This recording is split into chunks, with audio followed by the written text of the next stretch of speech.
Welcome back to Lionheart Radio. I'm your host, Rick Alexander, founder of Lou Aviv, based in San Diego, California. And today I am joined by Amanda Ruller. Thanks for being on. Thanks for having me. And Amanda, she was a college track and field athlete where she competed in the Canadian Track Nationals and 2 separate Olympic trials in the 100 and 200 meter distance. She also spent time at the Canadian Sports Institute as a bobsled and skeleton athlete, where she was eventually ranked top 20 nationally in skeleton. You can correct me anytime if I'm wrong. Oh, no, this is all correct. I Perfect. love it. All right. She also competed in beauty pageants, raising money and awareness for brain cancer, which is something I definitely want to get into later in the show. Yeah. And she is now on her 4th season in the LFL, that is the Legends Football League, with now you're at Atlanta. Atlanta Steam this year, so. Yeah. Awesome. And you played 3 years with the LA Temptation. Yeah. Perfect. So I can't wait to get into all things LFL because I think some people, I think it used to be the Lingerie Football League. Is that correct? Yeah, it was the Lingerie Football League, and then they switched the name over to the Legends Football League. Okay. And now it's gotten a lot more traction since it was the old LFL. Yeah, just because they changed up the name, the uniforms, we look more, spiffier, and we look more like real athletes now because they had models when they first started out. Uh-huh. And now they kind of got into athletic ability. So yeah. When you were growing up, what sports did you play that kind of started this whole thing? Oh my goodness. Like when I was first born, my parents put me in gymnastics and figure skating because I'm Canadian, so I had to do something with ice related. And from there I branched out to like soccer, and they put me in track and field, and I ended up just being really fast. I got a scholarship for track and field. I did soccer at the same time. And then from there, I branched out to do bobsled and skeleton racing. And I was just like, I've always wanted to play football, but in Canada, it kind of wasn't an opportunity for girls to play football. We didn't even have like the powder puff league like the girls have in the States. Right. And I had seen it on TV, and I was like, I could definitely see myself doing that. So I looked up where the open tryouts were for the Legends Football League, and I saw one in Los Angeles. So I packed up my car in Canada, and I literally drove to LA, and I did one of the open tryouts. Okay. So How did you train, though? Did you train to get ready for that tryout, or did you just... Yeah, I was doing sprinting at the time as well, because I just had finished Olympic trials for track and field again, because I was doing Olympics for bobsled and skeleton, trying to make those different teams, and I was trying to be on the Canadian track and field team for 100 meter, but I wasn't quite making it, so I was just like, let's just see what I can do. So I was already doing sprints and weight training. Okay. I never played football before, but I was trying out for running back, so it was just like speed and running around people is what I'm good at anyway. So I tried out, and they said I was too short to play. I'm standing at like 5 feet, which is about like 60 inches tall. And I said, when is your practices? So I ended up showing up to the practices, and I made the team. So. And that was LA. You went to a LA tryout. Yeah, LA, yeah. Oh, okay. Starting in the beginning. So you went to college for kinesiology? Yes, I did. I got my bachelor's kinesiology, majored in exercise physiology. Okay. And then it's pretty common for bobsled and skeleton athletes to get recruited from sprinting. Is that true? Or I feel like I've seen that. That's very, very true.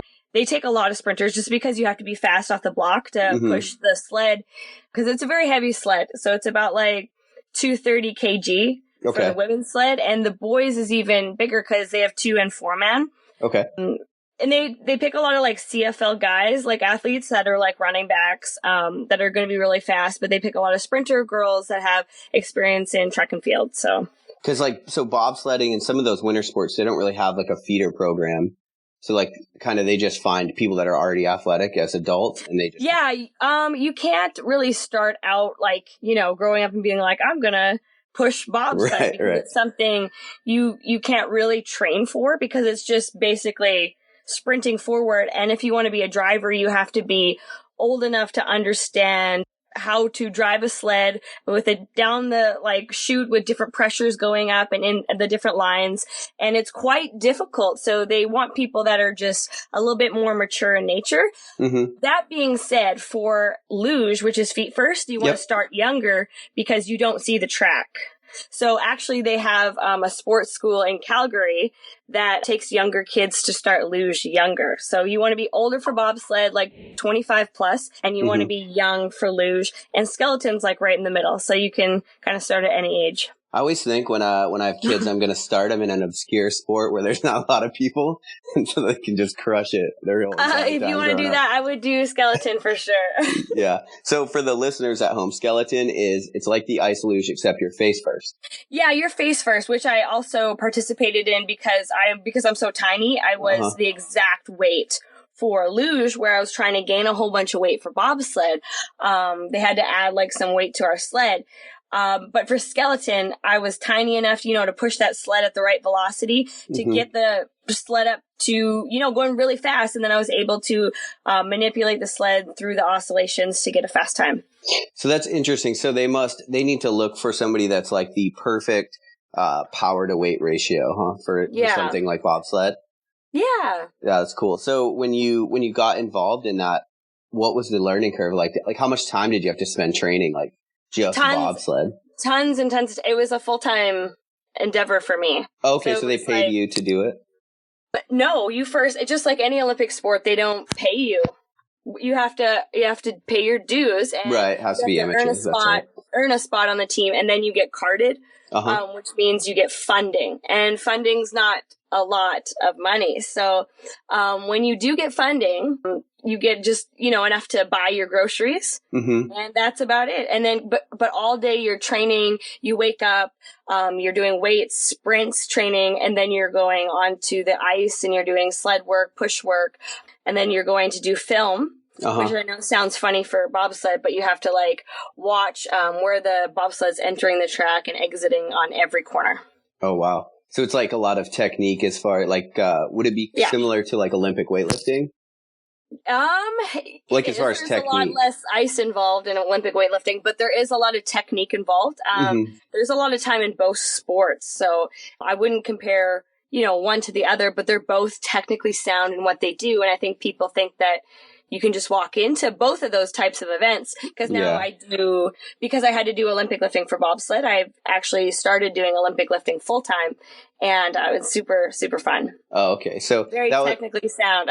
Right. Yeah. That was kind of what I was getting at. It's like, it's almost like golf where it's like so technically heavy. Yes, that's for sure. Yeah. When you were getting into bobsled, what kind of training? You said they had you doing Olympic weightlifting?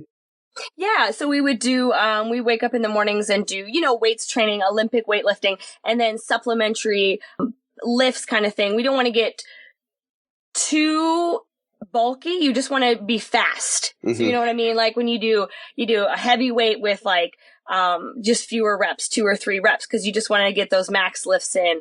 That explosive and then we would power. So we're just working on explosive power, and we would do sprints all the time for that explosive push off the block. Oh, okay. Very cool.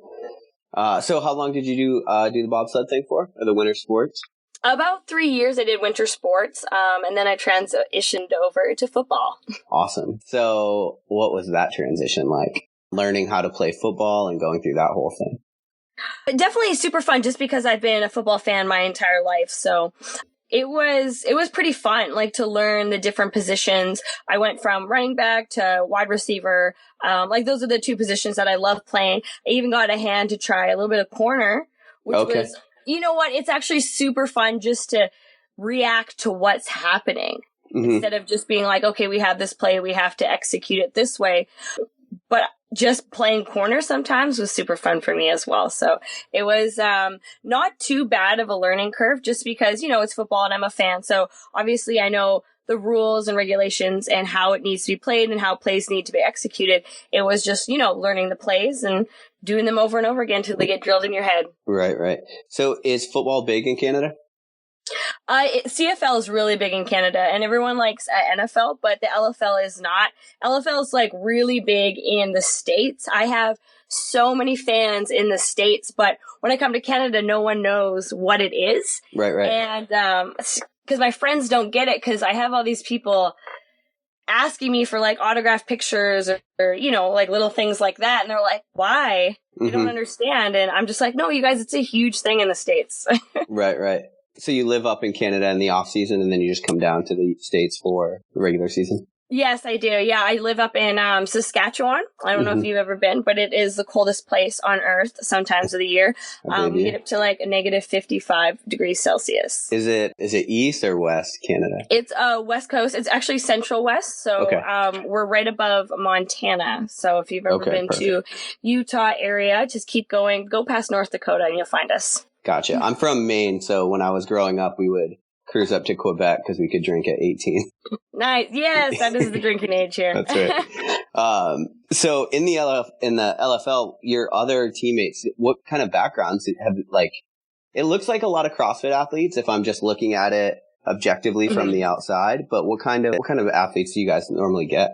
Yeah, we have lots of people that come from like sprinter backgrounds, or some people did play football, like women's football, flag football, and stuff like that. Some people, I think there's only one CrossFitter. Not a lot of girls do CrossFit. I think people just really like to stay active and stay fit. A lot of girls just only played, softball. Oh, and then they come to football. So, because of the catching, they really like that. So softball, track and field. I know the CrossFit football. Have you followed them at all? Do you follow I am sponsored by CrossFit Football. I'm the demo girl. If you ever go on CrossFitFootball.com, I am your demo girl, actually. Oh, you are? Yeah. Oh, okay. I actually worked side by side with John Wellborn to create, help brand his product, help move things along, and he actually made a new program coming out. So, talk to Johnny. I don't want to. Yeah. Yeah. So what is their interaction then? Did they have a contract with the LFL, or are they just kind of trained? No, that's totally separate. That's, they actually just got rid of it, like CrossFit Football, just because they just got rid of it. It wasn't getting the traction they wanted, and it has nothing to do with LFL at all. Oh, okay. Cool. Yeah. And then I follow you. It looks like you work out at a CrossFit gym. Do you not? Yeah, I work out at CrossFit Regina, which is in my town here in Canada. And they let me go in an Olympic lift. Oh, nice. So that's my favorite part. I don't actually do CrossFit, but there's a lot of people in the gym that, encouraged me to try the Open this year. So I signed up. I was just like, let's just try this out. Yep. And it's actually been super fun. So I've done the 3 grueling workouts, and they've been challenging, which is awesome because I always love a really, really good challenge. So props to anyone that can actually, crush those workouts, because I had a tough time. Yeah. Now the Open will humble you fast. Yeah, for sure. They're like, you should try. I'm like, I don't know. Yeah. So yeah, give it a go. The workouts are always short, and it always feels like your heart's going to blow out of your chest at the end. I know. Yeah. The first one was only 20 minutes, and my heart was racing. Yeah. Yeah. Are you a CrossFit level 1 instructor too? I am, just because I used to do the CrossFit football certifications. They used to take me to do the certs with them, and I had to get certified to do that. So yes, I am. Okay. So I know that you have amandabolic.com. That's where you do your online training. Yes, I do. Okay, cool. So then and you have a blog on there too, kind of like a health, fitness, lifestyle blog? Yeah, health, fitness, football. I try to throw some recipes in there. So anything that kind of interests me. And I see people, sometimes people are lacking certain things. I'm just like, hey, these are the movements you need to do to get abs, not just sit-ups, guys. So yeah. Stuff fun stuff like that. Is the LFL, that's a professional league. Are you guys paid? No, we are not. Really? Yeah, a lot of people go to the games, right? Yes, but we are not paid as athletes. They used to pay a long time ago, and then they got rid of that completely. So cutting you in we are not compensated in any way.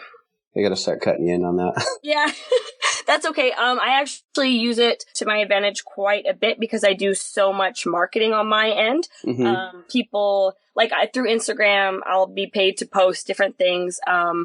That people give me products. I'll do products for promotion. Part of the, say that, I play football. Here's what I can offer. Here's what I can do. So I try to use it to my advantage because I want to see it more as a stepping stone for my career instead of just, I'm just playing for free. Right. Yeah, for sure. Yeah. It's a good, personal brand. It definitely is. Yeah, of course, you understand. Yeah. And it's cool too. I mean, you just see it and you're like, I want to know what's going on there. People watch Yeah, it. no kidding. And it's cool because last year we were on the CW network, so we got a lot of traction there from people just watching our games. So is the league growing quite a bit? It is growing every year. It seems to be getting a lot more fans coming to the games and coming out, so it's growing every year. Nice. And then, so when you're training people, do you do online only, or do you have clients that you take as well?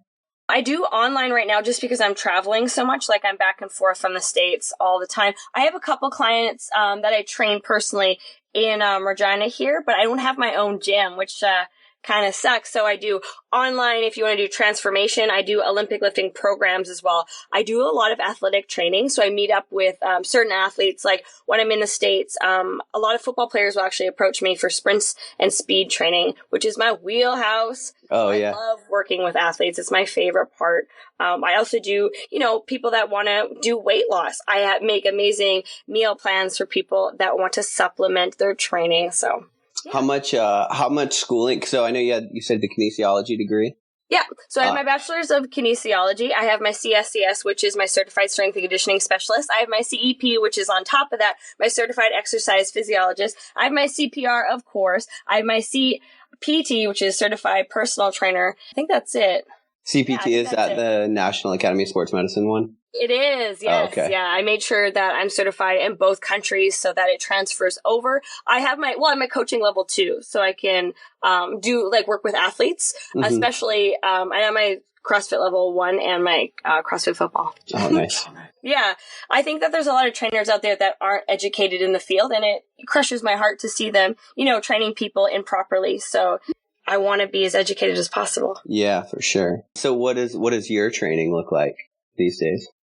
Right now, I go to the track. I do some sprints training, so like speed training, agility for football. That's where I get most of my cardio. And then I'm going to CrossFit Regina, which I do my Olympic lifting training just because I just started and I made the Canadian Westerns team. So I have Canadian Western Championships actually next Saturday.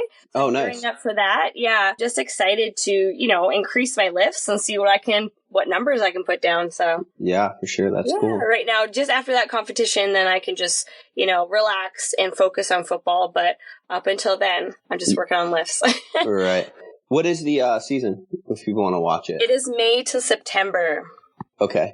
May to September, and it's on the CW? Yes. One thing that I think is really cool is that as a coach, like you have the most eclectic background I've ever seen from somebody, from an athlete. Okay, cool. But what's cool about that is that I think that you have a lot of different perspectives when it comes to just movement in general. You know what I mean? So I think when people are looking for a coach, that's something that I always tell people when they're looking for a coach as far as fitness goes, is look for somebody that has more of that eclectic background, because you can form more of a complete picture when when you've seen more dynamics and more movement. Does that make sense? Yeah, for sure. Because it's definitely the different sports that I've been through. You get to work with all these cool athletes and, coaches that have been at top tier levels that are trying to correct your form and tell you what to do. And, you absorb some of that. Mm-hmm. So I hope that I could pass that on to other people, the knowledge that I've learned from all these different coaches. So yeah. So I jump around a lot too. Like sometimes I'm CrossFit. I used to do strongman. Right now it's like endurance. Cool. Oh, that's awesome. What I try to do is I try not to let what I'm doing currently affect how I talk to people. Does that make sense? Like how I coach people? Yeah. So that's something that I'm curious about with you, because I know you're jumping around a lot. Like when you're in the middle of the football season and you're getting really good results from, let's say, powerlifting and sprinting, do you find that those things influence how you coach people more? Or do you have more of a template that you draw from? What's kind of your process? Yeah, so I kind of have a template that I kind of make up for different categories. So I have the beginner, middle stage, the athletic type of person. Mm-hmm. And I try to stick to those because, when I very first started out training people 10 years ago, when I first started school, I tried to do speed and power for my first couple clients. And I noticed it wasn't working. And then I'm like, speed and power doesn't work for everyone. And it's just trial and error. And then I I noticed, everyone has to be treated differently and everyone has different injuries that they're trying to prevent or work on or, weight loss. Everyone has a different goal. So I treat everyone differently. Like, because powerlifting or whatever might work for me, might not work for someone else. Right, exactly. Won't work for my mom, so yeah. I do different stuff for her. Do you train your parents? Yes. Train my mom. Yeah, she loves it. I'm a little bit harder on her. I'm just like, let's get to work. She's like, I'm not motivated. I'm like, oh, let's just do it. So yeah, I can say those kind of things and get away with it. Right. What do you have mom doing these days? Just, we do a lot of medicine ball work and cardio. That's where my mom, she's actually turning 60. So nice. The mobility isn't there. Yeah. That I would like to do, like a lot of the activities. So sure. Makes sense. So what about diet? As far as diet, when you're, is there a diet that you subscribe to? Are you paleo? What are you as far as diet goes? Just far as diet, I try to get in a lot more carbohydrates, just because I found that actually fuels my body a lot more. I try to do a little bit, just like paleo, and I noticed that wasn't really working for me. And I've tried a lot of different things like gluten-free. That didn't really work for me. For me, it's carbs, it's good quality foods, it's meats, it's rices. I just try to stick to good quality foods.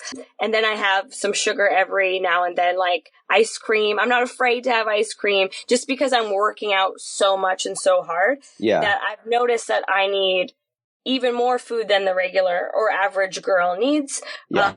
The more food I get in, the more I see my performance go up. It's really funny because I just did, there's this viral thing on YouTube right now where they do a 10K challenge, and I mean 10,000 calories. And I decided to try it. So I ate 10,000 calories in one day, and it was really, really tough for me. I got it all on film. Okay. It was really, really tough. But the next few days, my performances were really good in the gym. Like my carbs were up like huge, but it fueled me for the next few days even. And people are like, oh, like how long is it going to take you to burn that off? I'm like, seriously, you guys, when I breathe, or if I sit on the couch for all day, I burn like 1,500 calories just because I'm so anabolic. Yeah. So it's just, different people are different, work differently. So I like to take in a lot of carbs because it helps enhance my performance. Yeah. Well, when you're doing those power speed, they demand a lot of the glycolytic stores. It's important, obviously, that you have to be a carb burner, I think, for football, for sprinting, for things like that. Exactly. Because then you get so tired and you're like, why am I tired? Oh, I didn't have enough food today. Right. And that's the only reason, Yeah. So I mean, I mostly eat a ketogenic diet. At least I try to.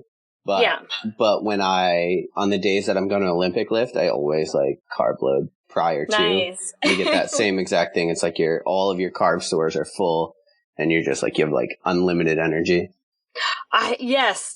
That's probably the best way to describe that is I'll heat up a potato, honestly, before pre-training, pre and post actually. And I just feel so good. You can just feel like this warm rush of insulin, Yeah. Yeah. Just going through your body. Like I could lift the moon. Yeah. Is that your go-to carb? Yes, I actually really like those starches. I like red potatoes are my favorite. I'll just heat one up and literally. Oh, and like sweet potatoes. I love. Some people don't love them. I actually really love them. Okay. What about supplements? Do you use supplements at all? I do. I'm sponsored by a supplement company right now, so they fuel a lot of the things that I take. So I take like a pre-workout that has like a lot of beta alanine in it, so get that, vasodilation. I'm actually a big believer in pre-workout. So I know some girls don't like it. I love it. Yeah. It gets me pumped. I get jacked up. I get to go to the gym and throw some weights around. I feel great. And then I come home and I take my BCAAs, some of my protein, and I take like a ZMA right before I go to sleep. Okay. So, yeah, I don't take too much, but that's what I take. Nice. Do you have, or have you seen, or is it even an issue? Do any girls, are steroids a thing in the LFL? That's not an issue in the LFL, only because it's not like Olympic level sport. Like we're not performing for like championships of the world. Right. I just think the level of competition isn't there that steroids are needed. Yeah. I think that's why. I haven't seen any girls taking them and I haven't heard of any girls I don't see the need I just don't see the need because it's not like it increases your performance that much. I don't see the need for it at all. So I haven't heard about it. Gotcha. What do most of the girls do? A lot of them do kind of what you do, or you kind of use it as this like platform for your personal brand, and then you have like the fitness stuff going on, or what? What have you seen? You know what's really cool is, and I know me and just like a few other athletes do that. Like we use it for, building your personal brand. I wish a lot more girls in the league would. I think some of them don't, and I try to encourage them, and I've been helping like a lot of them do this type of things, like posting on Instagram, using, the proper hashtags to get the attention that they need to, get brands to sponsor them, because it's the little things like not having to buy supplements, right? Or, food companies, some people give me free meal prep, or, as an athlete, like that's huge. Yeah, absolutely. Because you're constantly buying food, buying supplements, going to training, even like some training gear would be great. So I just use it to my advantage to supplement my training, so I can be the best athlete I can be. Yeah, absolutely. Yeah, right. I think it's cool too, because I think one of the reasons I'm interested in the LFL stuff is because it's given girls an outlet to like be performance driven instead of like body image driven. Even though I think there's definitely some of that there, since they've transferred from the lingerie to the Legends Football League, it seems like at least what I've seen, the women are a lot more like performance focused. Like some of those chicks are just gnarly out there. This, especially the last 2 years I've been in it, it's huge performance based. Like if you follow any of the accounts of the girls, they're always posting squatting videos, deadlifts, sprinting, or like fast feet drills through speed ladders. We are training. The stuff we post is about, not just like, oh, look at us, we look great in our uniforms. We're like, we're actually doing work. We're putting in work. We're as fast as boys. We're as good as boys. Watch. Yeah. So that's the mentality that's happening right now. Yeah. Hell yeah. That's cool. Is it tackle? It is full tackle. Yeah. Oh, I've been tackled. I've been like armbarred in the face a few times. Yeah. Black eyes. Are you pretty banged up after the season? Yes, I am. Especially like, from sprinting and getting hit, like basically being stopped by a train, you hit your hips out of line. So, knees, elbows, scrapes, you get those turf burns all over your body. Yeah. Do you do a lot of ART and stuff like that for recovery, or cryo, or what kind of recovery? I have to, especially because I've been doing sports as long as I have to do it. I have to do it. I don't know about some of the other girls, but they see me doing it and they're like, oh, why are you doing that? I'm like, because I'm old and I need to be able to get through practice without, pulling a hamstring again or tearing my knee up. Especially knees are a huge thing, especially for girls, as you probably know. More prone to knee injuries. So I've kind of read through people that play soccer, as long as I played soccer too, especially like the lateral movements. And now football, I've had a knee injury. So it's been a tough journey coming back from that. But I came back because I did prehab and post-surgery like exercises to help me get back. So yeah. That's like one of the like a disconnect that I see, I think, between CrossFit. I'm not sure if CrossFit football picks up on this. But with CrossFit, it's a lot of like you're working out in one plane of motion. So yes, you get very fit. But when it comes to like a field where you have to like be 360 degrees and you're cutting back and you're moving, like sometimes I think people run into injuries because they're so unilaterally strong.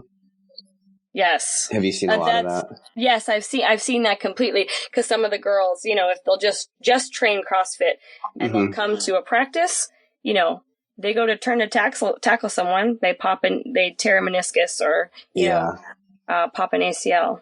Yeah, for sure. They're not used to moving in those, planes of motion, and it's, I think that part of the CrossFit football, they kind of taught a lot more of moving in different planes of motion, which I liked a lot. So, yeah. What kind of work do you do, to work those other planes? I do like the different speed ladders, or I'll do different drills where I'm just standing there and I'll get someone to yell, go, and I'll move to one side or the other and try to catch a tennis ball in the air. Okay. Yeah. So it's just like different like movement patterns. So I'm just standing one direction and then I'll like jump and turn and run, or just lots of stuff like that. Explosive movements off the ground. I'll just be in kind of a crouched position. And when they say go, I'll get up, jump up, run forward, and then hit the cone and turn, to my right or left. So, yeah.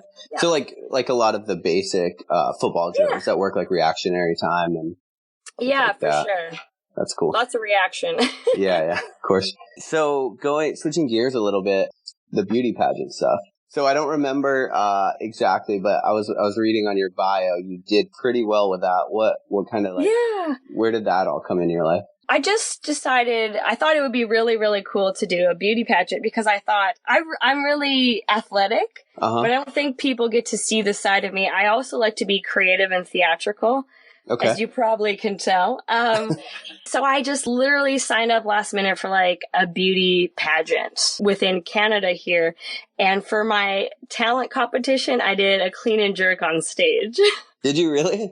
That's awesome. I did. Yes, I did. And they told me I wouldn't win because of it. And I was named Miss Saskatchewan because of it, which is like my province. So I was named like your state princess. I was my provincial princess, which was really funny. And then I got like top 5 in Canada for women in that year, being Miss Saskatchewan. So, I did it and I tried it. It was super, super fun. I didn't end up like loving the whole thing. So I ended up just doing those couple of competitions, doing really well and then retiring. Okay. But I can say that I did it. Like not a lot of girls can be like, I'm a badass, like, athlete, a pageant girl one time. Yeah. I did this and this and this, so. Yeah, I mean, that's what I think. I'm convinced life is just figuring out, like, really cool ways to pass the time, so. I think so, too, exactly. That's how I look at it. Yeah, just adding to that resume of experience, So what kind of other talents were girls doing when you were setting up for a clean and jerk? Oh my God. Like painting. One girl was painting a picture. One girl was singing, tap dancing. There's lots of like dancing people. Like, I'm not very good at that. So I'm just going to lift weights. Yeah. So, I mean, I don't know anything about a beauty pageant. So like how does that work? They ask you questions, right? Cause I've seen I've seen viral videos when girls like say something stupid, but like, yes, that's for sure. I've never really seen like how the whole thing works. Yeah, for sure. So they have like an evening dress category, bikini category, which was named Miss Bikini. So I liked that. Like we went out into the public and we did meeting and greeting with different people. And they had girls that were like Miss Congeniality. I was named Miss Congeniality.